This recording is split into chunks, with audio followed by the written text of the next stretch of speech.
25-ші сабақ екі жиынның бірігуі және қиылысуы.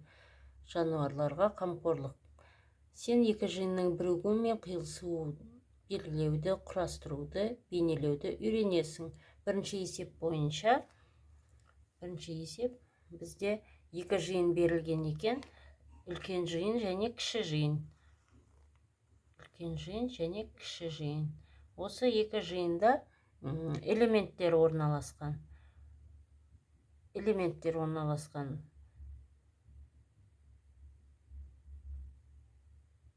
Осы элементтер екі жиынға да тиісті элементтер бар, және осы екі жиынға тиісті емес элементтер де бар, я? Екі элемент сыртта жатыр. Яғни мына екі элемент осы екі жиынға тиісті емес, я? Кіші дөңгелектің сыртында неше нүкте жатыр дейді. Осы міне кіші дөңгелектің сыртында екі нүкте жатыр. Ол жиындарға тиісті емес. Кіші және үлкен дөңгелектің сыртында неше нүкте жатыр дейді. Не жаңағы екі нүкте жатыр, соны айтып жатырмыз. Үлкен дөңгелекте және кіші дөңгелекте неше нүкте жатыр дейді. Үлкен дөңгелек пен кіші дөңгелекке неше нүкте жатыр дейді. Бізде екі нүкте жатыр. Ол екі нүкте мына дөңгелекке және екінші дөңгелекке де тиісті. Екеуіне ортақ болып тұр. Сонда екі нүкте жатыр. Сурет бойынша сұрақтар ойластырып, оны достарыңа қой дейді. Үлкен дөңгелек пен кіші дөңгелек қиылысып, қалай сұрақ қойсақ болады? Дөңгелектерге атау қой, немесе қандай сұрақтар қойса болады?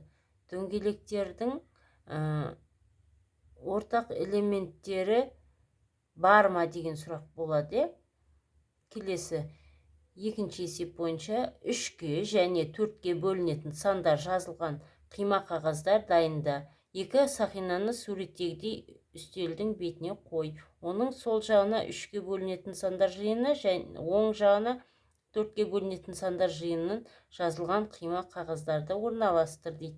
А жиынында бізде екіншіде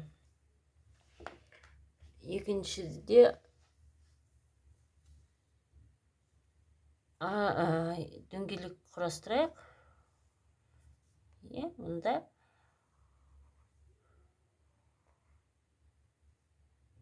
Бұнда ада үшке бөлінетін,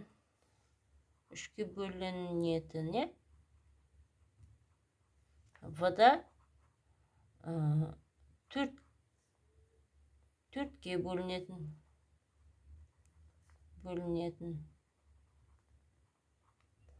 сандар жиыны, я? Сандар жиыны.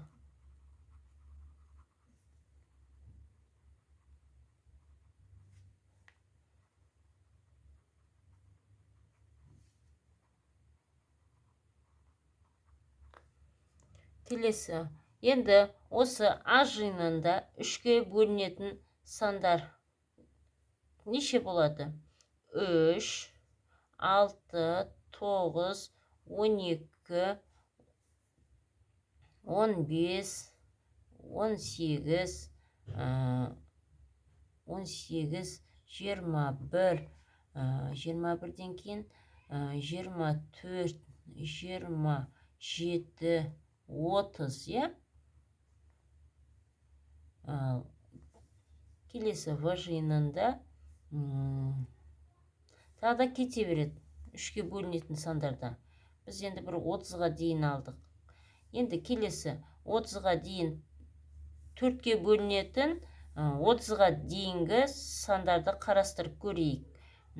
4, 8, 12, 16, 20, 24, 28, арғарыта 30-дан асып кетеді, 32, біз тек 30-ға дейінгі сандарды алайық. Осы есеп бойынша, өзіміз құрастыруымыз бойынша. Енді осы жиындарға мына сандарды орналастырайық. Енді қараймыз, мына жерде екі жиын қиылысып тұр, иә? Екі жиынға қиылысып тұрса, онда осы жерде мына элемент, мына жиынға да тиісті болатын қандай сандар бар? Соны жазып алайық алдымен.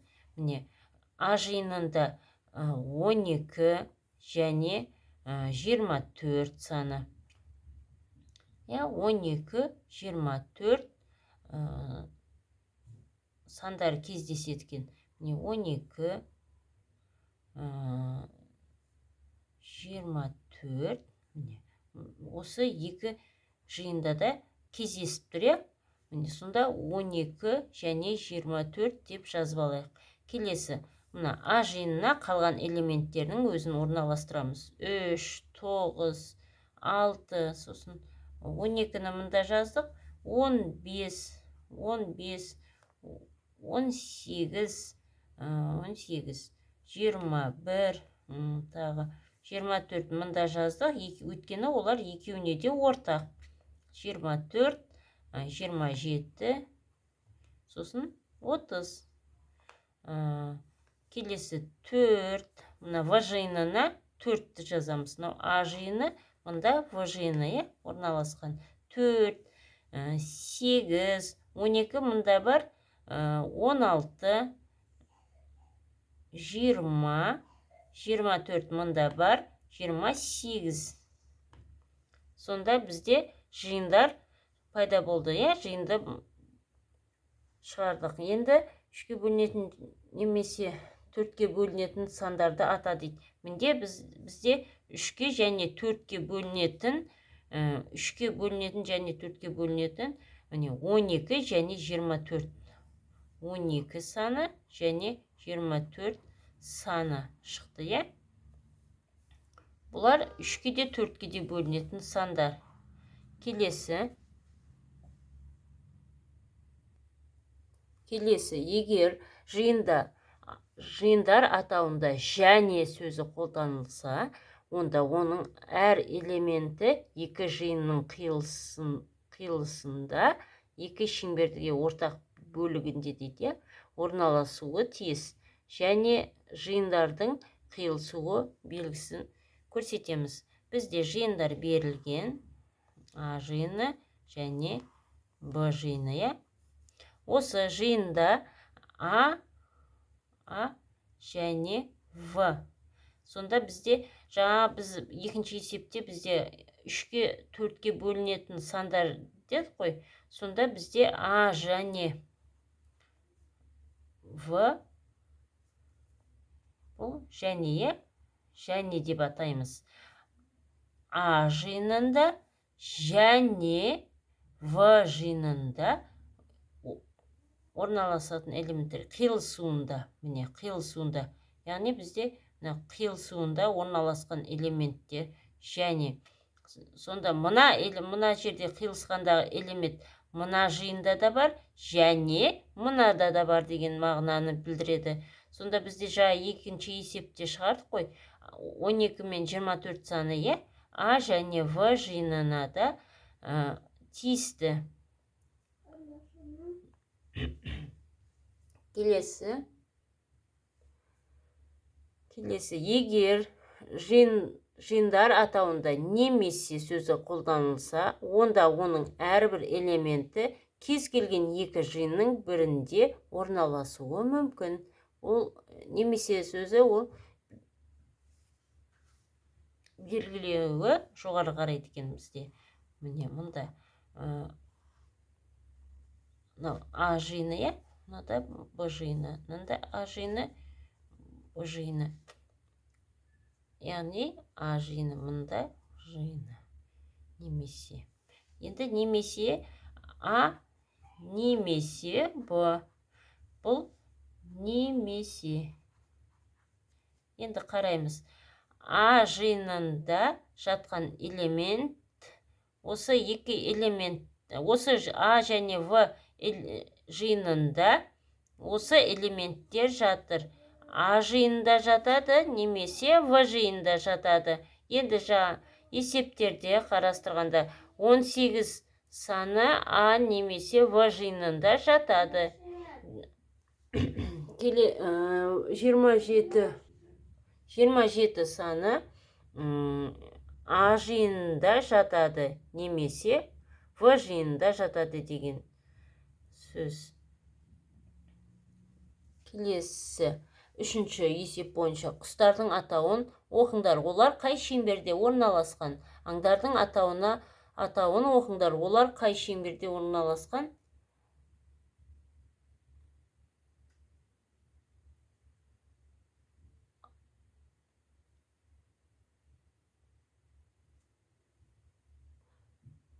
Ұша алатын жануарлардың атауын оқыңдар. Олар қайда орналасқан дейді. Енді бұлда жиында пингвин, түйеқұс, өздерің осыны құрастырыңдар және қиылысуына атау беріңдер дейді. Бізде жиынды тағы да жазайық, үлкендеу жазайық, өйткені қазір ішіне жазатын боламыз. Осы екі жиында қарайық. Пингвин бар. Пингвин жазыпты, түйеқұс жазыпты. Түйеқұс, иә? Құс. Келесі, мұнда ұшатын тиын деп жазайық. Қарға, көк шымшық, иә? Жарқанат.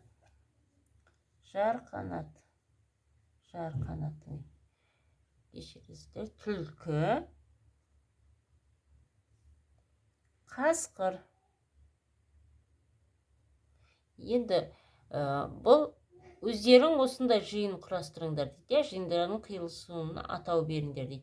Яғни бізде қиылысқаны қайсы? Мұнда қиылысуында мына элементтерді жазамыз.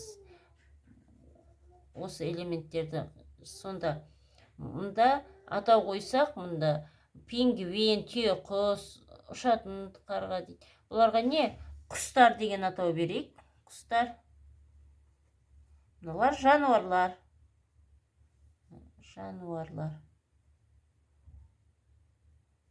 Бізде сонда жиында құстар жиыны және жануарлар жиыны. Енді осылардың қиылысуындағы элементтер қандай болады? Құстар және не? Жануарлар. Олардың қиылысуындағы элементтер не болады? Ұшатын тиын, сосын міне ұшатын тиын, қарға, көк шымшық, сосын жарқанат. Міне осы құстар мен жануарлардың жиындардың қиылысуындағы элементтер ұшатын тиын, қарға, көк шымшық, жарғанат болады екен. Келесі, бұларға атау берсек, енді жануарлар десек болады. Келесі, төртінші есеп бойынша суреттер жиында элементтердің тауып дөңгелек фигура түрінде орналастыр. Фигураға әр сөздің бірінші әріпін жаз дейді. Бізде үш бұрыш берілген және үлкен дөңгелек берілген. Үлкен дөңгелек. Олардың ішінде орналасқан шаршы орналасқан, төрт бұрыш орналасқан және ромб орналасқан. Осыларға мына үлкен бұл жануарлар жиыны дейді. Осы суретте орналасқан аңдар, құстар, өсімдіктер бойынша жиын құрастырамыз. Енді бізде балықтар, төрт бұрышты орналасқан балықтар. Бұнда не балықтар? Сазан екен. Бұнда сазан балық. Кейін құстарға не бар? Құстарға шағала. Мынаған шағаланы жазамыз. келесі мында жануарлар, аңдарға түлкі бар.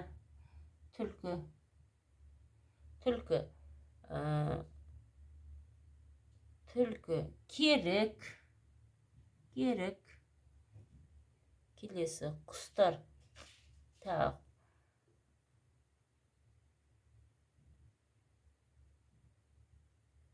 Өсімдіктерге қарағай, қызғалдақ,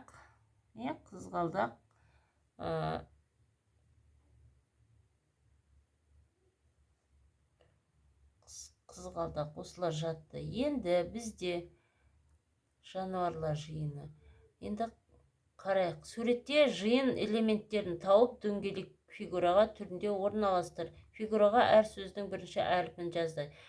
Бізде мына суретте өзен мен мұзтау мына жиынға не кірмейді, тиісті емес. Сонда мұзтау мен өзенді жазбаймыз. Бізге құмырсқаны да жазбаймыз. Ол құмырсқа аңдарға жатпайды. Ол құмырсқа, сонда құмырсқа, өзен, мұзтау мына жануарлар жиынына жатпайды екен. Осы сурет бойынша. Келесі 5-ші есеп. 5-ші есепте сандарды оқы. Бізде берілген сандар 2, 47, 16, 18, 8 саны, кешіресіздер. 17, 32, 6 және 53. Осы сандарды берілген. Енді қиылысатын екі дөңгелек сыз дейді. Қызыл дөңгелекте жұп сандар, ал көк дөңгелекте екі таңбалы сандар болады. Әрбір санды дөңгелектерге дұрыс жаз. Екі таңбалы жұп сандар жазылатын бөлікті бояп көрсет дейді. Енді бізде жиындарды жасаймыз, мына жиындарды және міне осы жиындарды. Бұл жиындарда біріншісінде жұп сандар,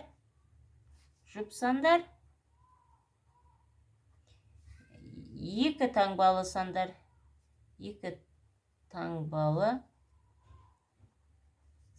жиыны, сандар жиыны. Мұнда да сандар жиыны. Енді мына бізде берілген сандарды қараймыз. 2, 47, 16, 8 саны, 17, 32, 6, 3 саны. Осы сандарда жұп сандарды алдымен тауып алайық. Осы санда жұп сандар 2, 16, 8, 32, 6 саны жұп болады. Жұп сандар дегеніміз өзіне және 2-ке бөлінетін сандарды жұп сандар дейміз. 2 бөлінеді, 16 бөлінеді, 8, 32, 6 сандар жазамыз. Енді осы жиынға орналастырамыз. 2, 16, 8, 32, 6. Келесі 2 таңбалы сандар жиыны. 2 таңбалы сандар бұл жерде 47, 16, 17, 32, 53 саны жазамыз.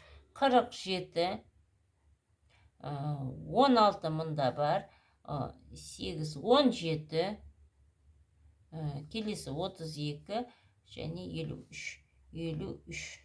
Қараймыз енді. Бұл жерде 2 таңбалы сандарды жаздық. Міне 16 және 32, 47, 17, 53. Бұлар 2 таңбалы сандар. Енді жұп сандарда 2, 8, 6, 16, 32. Бұл жұп сандар. Енді осы 2 жиынға тиісті екеуіне де ортақ элемент, яғни 16 мен 32. Ол 16 мен 32 мына жұп сандарға да жатады, және 2 таңбалы сандарға да жатады. Сонда екеуіне ортақ. Сонда жұп сандар мен сандар мен екі таңбалы сандарға қиылысуы және қиылысуы не екі таңбалы иә, ол не 16 және 32 элементтері жатады екен. Бұл сұрақ бойынша осы 5-ші есеп бойынша түсіндіңіздер деп ойлаймын. Да екеуіне ортақ болу керек. 16, 32 мына жұп сандарға да және екі таңбалық сандарға да жатады екен. Осы мына берілген сандар бойынша. Келесі элементтері жоқ жиын бос жиын деп аталады және былай белгіленеді. Жиын бос элементтер жоқ жиын бос жиын. Бос жиында кез келген қарама-қарсы қасиеттер арқылы анықтауға болады дейді. Бос жиындарға берілген мысалдарды оқып, өзіңе де осындай мысалдар ойластыр дейді. Бос жиындарға берілген мысалдар: жылқылардың айдағы жиыны, теңіздегі жұлдыздар жиыны, аспандағы балықтар жиыны дейді. Бұл мысалы үшін қандай тағы жиындар құрастыруға болады? Қаламдар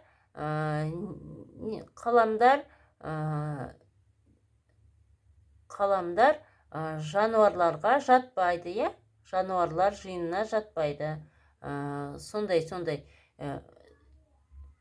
Сонда болмайтын нәрсені айтамыз мысалға.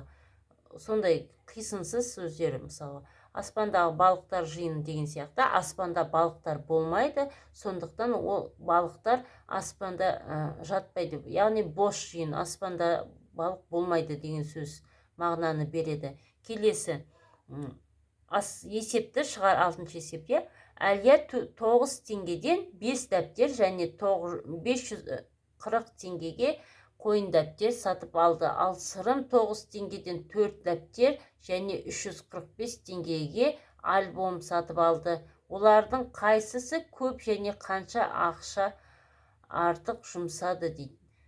Сонда Әлия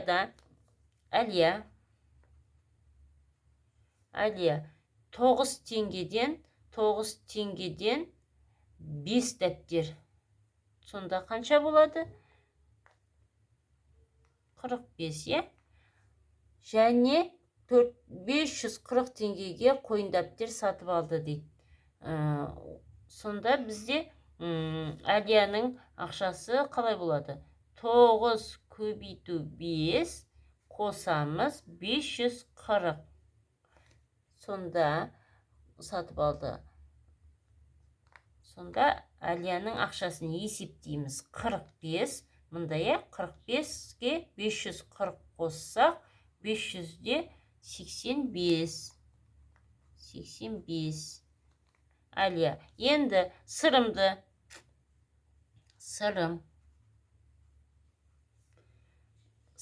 9 теңгеден 4 дәптер. 9 теңгеден 4-ті көбейтеміз, 36.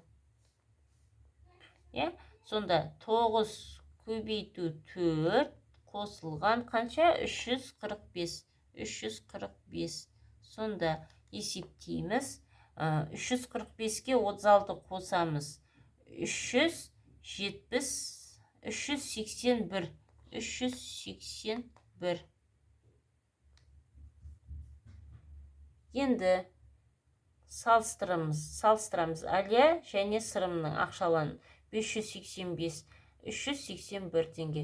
Сонда салыстыру үшін 585-тен 381-ді алсақ, 201 теңге. Олардың әрқайсысы көп және қанша ақша артық жұмсады дейді. Сонда 585-тен азайтамыз 381-ді. 81. Сонда қанша қалады? 4, 0, 2, 204. 204 теңге. Сонда Әлия сырымнан 204 теңге артық ақша жұмсады, иә? Солай шешіледі. Бұл есеп келесі. 7-ші есеп бойынша теңдеулерді шеш. 7-ші есепте теңдеу берілген екен. Соны шешейік. 27 бөлінген А тең 5 қосылған 4.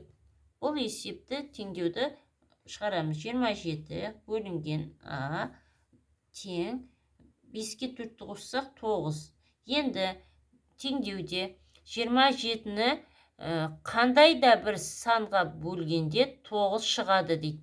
Ол үшін мына А санын табу үшін 27-ні 9-ға бөліп көрейік. Сонда неше шығады? 3 сан шығады. Тексереміз. 27 бөлінген 3 тең 9. Сонда 9 тең 9-ға. Сонда бізде берілген мына 3 саны апарып орнына қоямыз. Қандай да бір санымыз сонда 3 екені. 27-ні қандай да бір санымыз 3-ке бөлгенде 27-ні 9 шығады екен. Теңдік түгірайы. Келесі 100 азайтылған Y 17 қосылған 64 дейді. 100 азайту Y тең 17-ге 64-ті қосқанда 1, соңына қосамыз. 7-ге 4 қоссақ 1, 11, 1 ойдайы. 6-ға 1-ді қоссақ 7, ойдағымен 8. Сонда 100-ден қандай бір санды алсақ 81 шығады екен. Енді Y-ті табу үшін 100-ден сол 81-ді алып тастаймыз. Сонда біздің ізделінді санымыз шығады. 100-ден 81-ді алсақ 19 саны шығады. Тексереміз. 100-ден азайтамыз 19 саны тең 17-ге 64-ті қосқанда қанша шығады? 19, е? 81 деген ой кешен. 81. Сонда 100-ден 19-ды алсақ 81-де тең 81. Мына 17-ге 64-ті қоссақ 81. 100-ден 19-ды алсақ 81. Сонда теңдік турайы. Келесі теңдеу. А көбейтілген 8 тең 15 қосылған 9 саны. Аны көбейтеміз 8-ге тең. Сонда 15-ге 9-ды қоссақ 24 саны. 24 саны. Енді бізде қандай да бір санды 8-ге көбейтсек 24 саны шығады дейді. Осы аны табу үшін осы 24-ті бөлеміз 8-ге. А тең 3. 3-ті орнына апарып қоямыз аның орнына. 8 3-ім 24. 15-ке 9-ды қоссақ 24 шығады. Сонда теңдігіміз 24-те тең 24-ге. Теңдікті шештік. Дұрыс пікірді тап дейді. 8-ші есепте. А нұсқасы дөңгелектердің ортақ бөлігінде қызыл заттар немесе қызыл шарлар орналасқан дейді. Келесі әсінде дөңгелектердің ортақ бөлігінде қызыл және дөңгелек ойыншықтар орналасқан. Сұраққа жауап бер. Барлық ойыншықтар қанша дейді. Барлық ойыншықтарды санаймыз. Қызыл шарлар қанша? Барлық шарлар қанша дейді. Енді барлық ойыншықтар қанша санайық? 1, 2, 3, 4, 5, 6, 7, 8, 9, 10, 11. Бізде мына суретте көрсетілген ойыншықтарда барлығын санасақ 9 элемент шығады екен. Барлығы. Сонда барлығы 9, 5, 6, 7, 8, 9, 10, 11. 1, 2, 3, 4, 5, 6, 7, 8, 9, 10, 11. Барлығы 11 элемент болады сонда. Келесі барлық ойыншықтары 11 болды. Қызыл шарлар бізде нешеу? Қызыл шарлар бізде қызыл шар. Бізде қызыл шар үшеу. Келесі. Барлық шарлар қанша? Барлық шарларды санаймыз. Жиындардың қиылысуында 3 қызыл шар және келесі шарлар жиынында қанша? 4 шар бар. Сонда барлығы 7 шарлар бізде 7. Сонда барлық шарлар саны 7.